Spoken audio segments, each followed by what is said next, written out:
வணக்கம். ஏப்ரல் 17ஆம் தேதி இன்னைக்கான 2வது பதிவு. பங்குச்சந்தையில் நடந்த சில விஷயங்களை விரைவாக பார்க்கலாம். முக்கியமான தகவல், நான் செபி ரெஜிஸ்டர்ட் அட்வைசர் கிடையாது. நம்ம சேனல்ல இருந்து எப்போதுமே ஸ்டாக் ரெக்கமெண்டேஷன்ஸ் கிடையாது. யூடியூப் சேனல் மட்டும் இல்லைங்க, மற்ற சோஷியல் மீடியா பிளாட்ஃபார்மான இன்ஸ்டாகிராம், வாட்ஸ்அப், டெலிகிராம்ல இருந்து கூட நாம ஸ்டாக் ரெக்கமெண்டேஷன்ஸ் வழங்குவதில்லை. மேலும் பணத்தை வாங்கிட்டு எந்த சேவையும் வழங்குவது இல்லை. பல போலியான குரூப் இயங்கிட்டு இருக்கு. தயவு செய்து ஜாகிரதையாக இருங்க. இந்த வீடியோவில் காட்டக்கூடிய அனைத்து கம்பெனிகளும் வெறும் இன்ஃபர்மேஷனல் பர்பஸ்க்காக மட்டுமே முதலீடு செய்யுங்கன்னு சொல்கிற வீடியோ கிடையாது. எந்த ஒரு முதலீட்லையும் ரிஸ்க் இருக்கும். ரிஸ்க் புரியாமல் இன்வெஸ்ட் செய்யாதீங்க. ரிஸ்க் புரியலன்னா தயவு செய்து இன்வெஸ்ட்மெண்ட்டை தவிர்த்துருங்க. நம்ம ருபி டிரைவர் சேனலை ஆதரிக்கிற அனைத்து நல்ல உள்ளங்களுக்கும் நன்றி. நம்ம மார்க்கெட் ஓப்பன் ஆகிறதுக்கு முன்னாடி உலக மார்க்கெட்ஸ் எப்படி இருந்ததுன்னு பார்க்கும்போது நேற்று யூஎஸ் மார்க்கெட்ஸ் ரெட்டில் தான் க்ளோஸ் ஆகியிருந்தது. S&P 500 2% விழுந்திருக்கு. நாஸ்டாக் 3% விழுந்திருக்கு. பெரும்பாலான யூரோப்பியன் மார்க்கெட்ஸ் நேற்று க்ரீனில் தான் க்ளோஸ் ஆகியிருந்திருக்கு. இன்றைக்கி நம்ம மார்க்கெட் ஓப்பன் ஆகிறதுக்கு முன்னாடி ஏஷியன் மார்க்கெட்ஸ் எப்படி இருந்ததுன்னு பார்க்கும்போது பெரும்பாலும் க்ரீனில் தான் ட்ரேட் ஆகிட்டு இருந்தது. ஆனால் கிஃப்ட் நிஃப்டி 0.4% ரெட்டில் ட்ரேட் ஆகிட்டு இருந்தது. நம்ம மார்க்கெட் ஓப்பன் ஆகிறதுக்கு முன்னாடி எடுத்த ஸ்க்ரீன்ஷாட் இது. இந்த வீடியோ செய்கிற தருணத்தில் நம்ம மார்க்கெட் ஓப்பன் ஆகி நிஃப்டி 0.2% ரெட்டில் ட்ரேட் ஆகிட்டு இருக்கு. சில இண்டிவிஜுவல் ஸ்டாக்ஸ் மற்றும் செய்திகள் விரைவாக பார்க்கலாம். USA சைனா இடையே இருக்கக்கூடிய வரி போர் குறித்தான அப்டேட் மின் பத்திரிகையில் என்ன சொல்லியிருக்கிறாங்க. USA மறுபடியும் வரியை உயர்த்தி இருந்திருக்கிறாங்க செவ்வாய்க்கிழமை. இப்போ 245% வரைக்கும் வரி விதிச்சிருக்கிறாங்க USA. சைனாவும் வரி விதிச்சிருக்கிறாங்க USA மீது. இப்போ சைனா என்ன சொல்லியிருக்கிறாங்க, அதுதான் முக்கிய அப்டேட். சைனா இப்போ சொல்லியிருப்பது, மேலும் இப்போ USA வரியை அதிகரித்தாங்கன்னா அதை இப்போ அவங்க கவனத்தில் கொள்ள போகிறதில்லைன்னு சொல்லியிருக்கிறாங்க. இந்த போரில் அவங்க பங்கெடுத்துக்கொள்ள விருப்பம் இல்லை, ஆனால் அது கண்டு பயமும் இல்லைன்னு சைனா தரப்பு சொல்லியிருப்பதாக மின் பத்திரிகையில் அப்டேட் கொடுத்துருக்குறாங்க. இது குறித்து மார்க்கெட் எக்ஸ்பர்ட்டான நிஷல் மகேஸ்வர் என்ன சொல்லியிருக்கிறாருன்னா, சைனா பேச்சுவார்த்தைக்கு வருவதற்கான வாய்ப்புகள் அதிகமாக இருக்குது. கண்டிஷன்ஸ் கண்டிப்பாக போடுவாங்க, ஆனால் பேச்சுவார்த்தைக்கு வருவதற்கான வாய்ப்பு இருக்குது. அந்த செய்தினால் மட்டுமே நம்ம இப்போ ஷேர்ஸை வாங்க வேண்டாம்னு அறிவுரை கொடுத்துருக்கிறாரு. லார்ஜ் கேப் ஸ்டாக்ஸில் கவனம் செலுத்தலாம்னு சொல்லியிருக்கிறாரு நிஷல் மகேஸ்வரி. அவர் சென்ட்ரம் நிறுவனத்துடைய சிஇஓன்னு நினைக்கிறேங்க. நமக்கு தகவல் கிடைத்தது எக்கனாமிக் டைம்ஸ்லேருந்து. மருத்துவமனை பங்குகள் நல்லா பர்ஃபார்ம் பண்ணியிருப்பதாக எக்கனாமிக் டைம்ஸில் அப்டேட் கொடுத்துருக்குறாங்க. இப்போ அந்த நிலையற்ற தன்மை இருந்துகிட்டு இருக்கு இந்த பரிப்போர் காரணமாக. அதனால் ஹாஸ்பிட்டல் ஸ்டாக்ஸ் நல்லா பர்ஃபார்ம் பண்ணியிருப்பதாக எக்கனாமிக் டைம்ஸில் தகவல் கொடுத்துருக்குறாங்க. கடந்த ஒரு மாதத்தில் Apollo hospitals, Max Health Care, Fortis Health Care Global, Rainbow Children's Hospital எல்லாமே 4% அதிகரிச்சிருக்கு கடந்த ஒரு மாதத்தில். அதே காலகட்டத்தில் நிஃப்டி 4% மட்டுமே அதிகரிச்சிருக்குன்னு எக்கனாமிக் டைம்ஸில் அப்டேட் கொடுத்துருக்குறாங்க. இப்போ ஒரு நிச்சயமற்ற தன்மை இருந்துகிட்டு இருக்கு. அதனால் மருத்துவமனை ஸ்டாக்ஸ் நல்லா பர்ஃபார்ம் பண்ணியிருப்பதாக சொல்லியிருக்கிறாங்க எக்கனாமிக் டைம்ஸில். அந்த செய்தியில் பொதுவாக என்ன சொல்லியிருக்கிறாங்கன்னா, ஹெல்த் கேர் கேட்டகரியில் நல்லா இருக்குது. ஹெல்த் கேர் கேட்டகரியிலே 3ஆக பிரிக்கிறாங்க. ஒன்று இந்த மருத்துவமனை ஸ்டாக், மற்றொன்று டயக்னாஸ்டிக் கம்பெனிகள், மூன்றாவது உள்ளூரில் ஃபோக்கஸ் பண்ணக்கூடிய ஃபார்மா ஸ்டாக்ஸ். இதெல்லாமே கொஞ்சம் பாதிப்பு குறைவாக இருக்கக்கூடிய பங்குகள்னு சொல்லியிருக்கிறாங்க எக்கனாமிக் டைம்ஸில். அதில் மருத்துவமனை பங்குகள் மட்டும் கடந்த ஒரு மாதத்தில் சில ஸ்டாக்ஸ் 4% அதிகரிச்சிருக்கு. ஏஞ்சல் ஒன் நேற்று குவார்ட்டர்லி ரிசல்ட் அறிவிச்சிருக்கிறாங்க. மணி கண்ட்ரோல்லேருந்து கிடைத்த ஒரு தகவல். கன்சாலிடேட்டட் ப்ராஃபிட் கீழே போயிருக்கு. 49% விழுந்திருக்கு. இயர் ஆன் இயர் கம்பேர் பண்ணும்போது எண்ணிக்கை 174 கோடி ரூபாய். ரெவென்யூ இயர் ஆன் இயர் 22% விழுந்திருக்கு. எண்ணிக்கை 1056 கோடி ரூபாய். டிவிடெண்ட் அறிவிச்சிருக்கிறாங்க ஏஞ்சல் ஒன், ஒரு ஷேருக்கு 26 ரூபாய். டால்மியா பாரத் குறித்து மணி கண்ட்ரோல்லேருந்து கிடைத்த ஒரு தகவல். அவங்களுடைய சப்சிடி நிறுவனம் தான் Dalmia cement Bharat limited.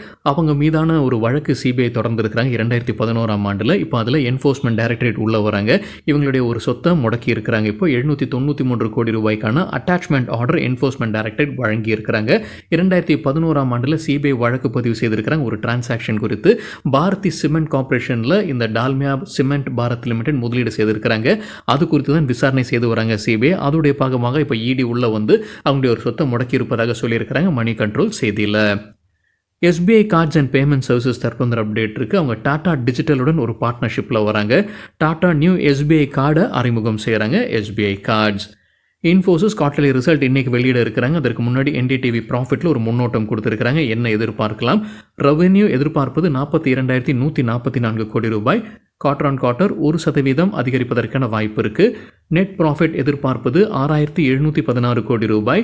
Quarter on quarter 1.3% விழுவதற்கான வாய்ப்பு இருக்குன்னு சொல்லியிருக்கிறாங்க NDTV ப்ராஃபிட்டில். சொனாட்டா சாஃப்ட்வேர் தரப்பு வந்து அப்டேட் இருக்குது. Q4 உடைய ரெவென்யூ அவங்க முன்ன எதிர்பார்த்ததை காட்டிலும் குறைவாகத்தான் வரும்னு இப்போ ப்ரெஸ் ரிலீஸ் கொடுத்துருக்காங்க.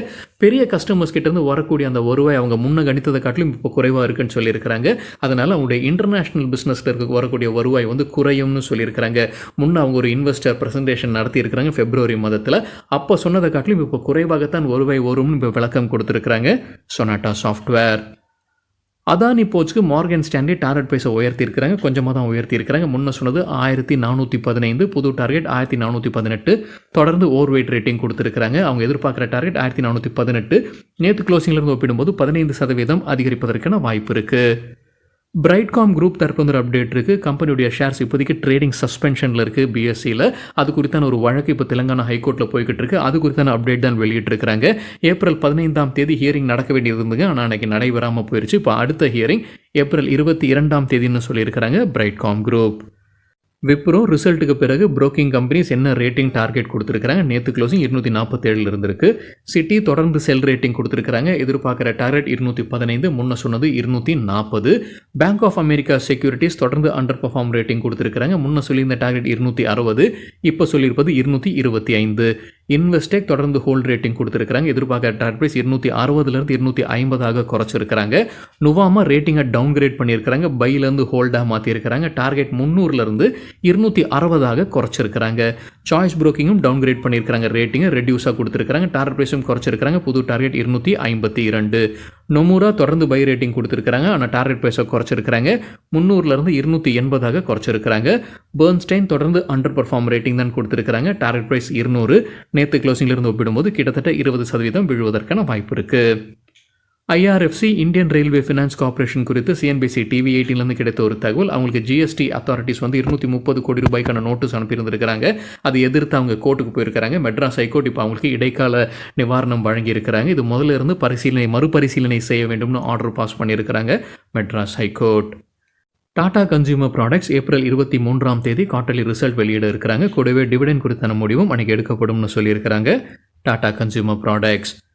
ஆல்கம் லேபரேட்டரிஸ் தரப்புல ஒரு அப்டேட் இருக்குது. February மாதத்துலேயே அவங்க சொல்லியிருந்தாங்க ஒரு முதலீடு செய்ய போகிறதாக. பாம்பே ஆர்த்தோ இண்டஸ்ட்ரீஸ் பிரைவேட் லிமிடெடில் ஸ்டேக் வாங்க போகிறதாக 100% ஸ்டேக் வாங்கியிருக்கிறாங்க. இப்போ அந்த டிரான்சாக்ஷன் முடித்திருப்பதாக சொல்லியிருக்கிறாங்க ஆல்கம் லேபரேட்டரிஸ். ஆல்கம் லேபரேட்டரிஸ்க்கு HDFC செக்யூரிட்டிஸ் ஆட் ரேட்டிங் கொடுத்துருக்காங்க. எதிர்பார்க்குற டார்கெட் 5700 ரூபாய். ஹீரோ மோட்டோகார்ப் தரப்புல ஒரு அப்டேட் இருக்குது. அவங்களுடைய சில ஆலையில் தற்காலிகமாக உற்பத்தி நிறுத்தி வைக்கிறாங்க. 4 ஆலைகளில் தாருஹீரா, குருகிராம், ஹரித்வார், நிம்ரானா இடத்துல எல்லாமே அவங்க நிறுத்தி வைக்கிறாங்க. ஏப்ரல் 17 19 வரைக்கும். மறுபடியும் ப்ரொடக்ஷன் வந்து ஏப்ரல் 21 துவங்க இருக்குது. என்ன காரணம் சொல்லியிருக்காங்க சரியாக புரியலைங்க. சப்ளை அலைன்மெண்ட்னு சொல்லியிருக்காங்க. ஸோ அவங்களுடைய சப்ளை செயினில் ஏதாவது பாதிப்பு இருக்குன்ற மாதிரி புரிந்து கொள்ள முடியுது.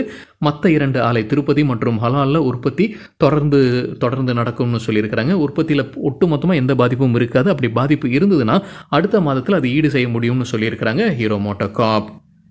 PHEL குறித்து எக்கனாமிக் டைம்ஸ்லேருந்து கிடைத்த ஒரு தகவல். அவங்க பாபா அட்டாமிக் ரிசர்ச் சென்டருடன் ஒரு டெக்னாலஜி சம்மந்தமான ஒரு பார்ட்னர்ஷிப்பில் வராங்க. அதன்படி பாபா அட்டாமிக் ரிசர்ச் சென்டருடைய எலக்ட்ரோலைசஸ்க்கான டயஃப்ரம் டெக்னாலஜி அவங்க பயன்படுத்த இருப்பதாக சொல்லியிருக்கிறாங்க. அது எக்கனாமிக் டைம்ஸ் செய்தியில்.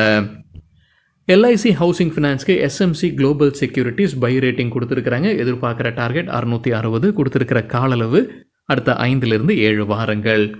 பேடிஎம் குறித்து எக்கனாமிக் டைம்ஸ்லேருந்து கிடைத்த ஒரு தகவல். கம்பெனியுடைய நிறுவனர் விஜய் சேகர் சர்மா மற்றும் அவருடைய சகோதரர் அஜய் சேகர் சர்மா மற்றும் பேடிஎம் உடைய பேரண்ட் கம்பெனியான 197 கம்யூனிகேஷன்ஸ் செபியுடனான இருக்கக்கூடிய ஒரு கேஸை வந்து செட்டில் பண்ணியிருக்கிறாங்க. 2.79 கோடி ரூபாய் கொடுத்து அவங்க செட்டில்மெண்ட் பண்ணியிருக்கிறாங்க. இந்த மாதிரி விஷயங்களை நம்ம முன்னே பார்த்துருக்கோங்க. இந்த குற்றத்தை ஏற்கவும் இல்லை மறுக்கவும் இல்லைன்னு சொல்லி அந்த பணத்தை கட்டி இந்த கேஸை செட்டில் பண்ணிடுவாங்க. அதே மாதிரி தான் நடந்திருக்கு. என்ன பின்னணின்னு பார்க்கும்போது இந்த IPO வரும்போது, பேடிஎம் உடைய IPO வரும்போது விஜய் சேகர் சர்மா கம்பெனியுடைய நிறுவனரை நான் ப்ரொமோட்டர் அப்படின்னு அவங்களை கேட்டகரைஸ் பண்ணியிருக்கிறாங்க. அப்புறம் அவருக்கு ESOP வழங்கப்பட்டிருக்கு, அதாவது எம்ப்ளாயி ஸ்டாக் ஆப்ஷன்ஸ் வழங்கப்பட்டிருக்கு. ஆனால் செபி விதிகள் படி ப்ரொமோட்டருக்கு வந்து ESOPs வந்து அவங்க கொடுக்கக்கூடாது. இப்போ அதோடைய பாகமாக இப்போ விஜய் சேகர் சர்மா வந்து 21 மில்லியன் ஸ்டாக் ஆப்ஷன்ஸை சரண்டர் பண்ணுறாரு. அவருடைய சகோதரர் அஜய் வந்து 2,25,000 ஆப்ஷன்ஸை சரண்டர் பண்ணுறாங்க. அதுக்கப்புறம் அந்த பணத்தையும் கட்டியிருக்கிறாங்க. அந்த கேஸ் இப்போ முடிவுக்கு கொண்டு வந்திருக்கிறாங்க. அது மட்டும் இல்லாமல் விஜய் சேகர் சர்மா அடுத்த 3 ஆண்டிற்கு எந்த ESOPஸும் வாங்க மாட்டேன் அப்படின்ற உறுதியும் கொடுத்திருப்பதாக சொல்லியிருக்கிறாங்க எக்கனாமிக் டைம்ஸ் செய்தியில். ரிசல்ட் அறிவித்த சில கம்பெனிகள், நேற்று ரிசல்ட் அறிவித்த சில கம்பெனிகள் இன்றைக்கி எப்படி பர்ஃபார்ம் பண்ணியிருக்காங்கன்னு பார்க்கும்போது, விப்ரோ எதிர்பார்த்த மாதிரி 6% விழுந்தது. காலையில் வீடியோவில் நம்ம செய்தி பார்த்துருந்தாங்க. யூஎஸ்ஏல லிஸ்ட் இருக்கக்கூடிய விப்ரோ ஏடிஆர் வந்து ரிசல்ட்டுக்கு பிறகு ஒரு பெரிய வீழ்ச்சியை பார்த்ததுன்ற செய்தி நம்ம பார்த்தோம். ஸோ நம்ம மார்க்கெட்லையும் விப்ரோ ஒரு வீழ்ச்சியை பார்த்துருக்கு. இன்ட்ராடேல 6% விழுந்தது. வாரி ரெனியூபிள் டெக்னாலஜிஸ் இன்ட்ராடேல நல்லா பர்ஃபார்ம் பண்ணியிருக்காங்க. 14% அதிகரித்து நம்ம ரிசல்ட் பார்க்கும்போதே பார்த்துருந்தாங்க. அவங்களுடைய வளர்ச்சி வந்து ஒரு ரெக்கார்ட் வளர்ச்சி இருந்திருக்கு அப்படின்ற மாதிரி அவங்க ப்ரெஸ் ரிலீஸ் வெளியிட்டு இருந்தாங்க. ஒரு காரணமாக இருந்திருக்கலாம். அவங்க ரிசல்ட் நல்லா இருக்குது. 14% அதிகரிச்சிருக்கு. ஏஞ்சல் ஒன் 6% வீழ்ச்சியை பார்த்துருக்கு இன்னைக்கு இன்ட்ராடேல. சில புரோக்கிங் கம்பெனி ஸ்டாக் ரெக்கமெண்டேஷன்ஸ் கொடுத்துருக்காங்க. எக்கனாமிக் டைம்ஸ்லேருந்து கிடைத்த தகவல். பொனான்சா போர்ட்ஃபோலியோட ரெக்கமெண்டேஷன்ஸில் ஆக்சிஸ் பேங்க்குக்கு buy rating target 1300, stop loss 1100. Chola ஃபினான்ஸ்க்கு பை ரேட்டிங் எதிர்பார்க்குற டார்கெட் 1800 1880, ஸ்டாப் லாஸ் 1500. அவங்க சொல்லியிருக்கிற காரணம் cup and handle pattern breakout நடந்திருப்பதாக. ஆனால் எந்த ஃப்ரீக்வன்சின்றது அவங்க தெளிவுபடுத்தலை. டெய்லியா மந்த்லியா வீக்லியான்றது அவங்க தெளிவுபடுத்தலை. கப் அண்ட் ஹேண்டில் பேட்டர்ன் குறித்து நம்ம வேறொரு வீடியோவில் டீட்டெயில்டாக பேசியிருக்கோம். அந்த வீடியோட லிங்க் இந்த வீடியோட டிஸ்கிரிப்ஷனில் இருக்குது. எல்கேபி செக்யூரிட்டிஸுடைய பரிந்துரைகளில் ஆர்பிஎல் பேங்க்குக்கு buy rating target 194, stop loss 174. Indian பேங்க்குக்கு buy rating target 598, stop loss 545. Indian energy எக்ஸ்சேஞ்சுக்கு buy rating target 196, stop loss 178.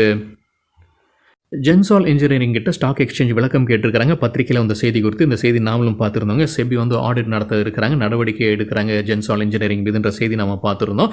உறுதி செய்திருக்கிறாங்க ஜென்சால் இன்ஜினியரிங், பதில் கொடுத்துருக்காங்க. ஆமாம், செபி வந்து ஆடிட் நடத்த இருக்கிறாங்க. கம்பெனி முழு ஒத்துழைப்பு வழங்குவதாகவும் சொல்லியிருக்கிறாங்க ஜென்சால் இன்ஜினியரிங். ஜென்சால் இன்ஜினியரிங் குறித்து எக்கனாமிக் டைம்ஸ்லேருந்து கிடைத்த ஒரு தகவல். கம்பெனியுடைய ஷேர் ப்ரைஸ் பீக்லேருந்து 91% வீழ்ச்சியை பார்த்துருக்கு. 90 லட்சம் ரீட்டைல் இன்வெஸ்டர்ஸ் இப்போதைக்கு இந்த கம்பெனியில் மாட்டிக்கிட்டு இருக்கிறாங்க. இன்றைக்கும் இன்ட்ராடேல 5% லோவர் சர்க்கியூட்டை ஏற்றிருக்குங்க ஜென்சால் இன்ஜினியரிங். 2025 மட்டும் பார்க்கும்போது இந்த கம்பெனியுடைய ஷேர் ப்ரைஸ் 84% விழுந்திருக்குன்னு அதே எக்கனாமிக் டைம்ஸில் தகவல் கொடுத்துருக்குறாங்க. சரிங்க, இதுதான் சில விஷயங்கள் என்னுடைய பார்வைக்கு எட்டியது. நன்றி, வணக்கம்.